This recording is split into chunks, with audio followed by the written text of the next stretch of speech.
পারমাণবিক চুক্তি নিয়ে মার্কিনদের চাপের মুখেই ৩ ইউরোপীয় দেশ যুক্তরাজ্য, ফ্রান্স ও জার্মানির সঙ্গে বৈঠক করেছে ইরান। ইরানের উপপররাষ্ট্রমন্ত্রী কজিম গারিবাবাদি জানান, বৈঠকে পরমাণু চুক্তির বর্তমান পরিস্থিতি ও নিষেধাজ্ঞা প্রত্যাহারের বিষয়ে আলোচনা হয়েছে। তিনি আরও বলেন, প্রয়োজনে ইরান আবারও ইউরোপীয় দেশগুলোর সঙ্গে আলোচনা চালিয়ে যাবে।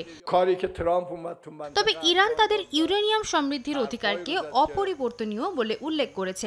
এদিকে ইউরোপীয় দেশগুলো ২০১৫ সালের পরমাণু চুক্তির স্ন্যাপব্যাক মেকানিজম পুনরায় চালু করার বিষয়ে চিন্তাভাবনা করছে। এই নিষেধাজ্ঞা পুনর্বহাল করলে অপরিবর্তনীয় পরিণতির মুখোমুখি হবে ইউরোপীয় দেশগুলো বলে হুঁশিয়ারি দিয়েছেন ইরানের পররাষ্ট্রমন্ত্রী আব্বাস আরাকচি। এই বৈঠকের দিন মধ্যপ্রাচ্য সফর শেষে ট্রাম্প ইরানকে আবারও কড়া হুমকি দেন। হুঁশিয়ারি উচ্চারণ করে বলেন, দ্রুত পরমাণু কর্মসূচি বিষয়ে চুক্তি সই না করলে তার ভয়াবহ পরিণাম ভোগ করবে তেহরান।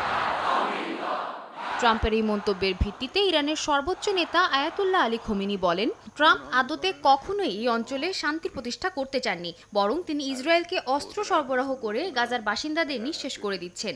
এছাড়াও তেহরানের দাবি, ট্রাম্প মুখে শান্তির কথা বললেও একের পর এক হুমকি ছুড়ছেন তিনি। সাদিয়া তাসনিম, সময় সংবাদ।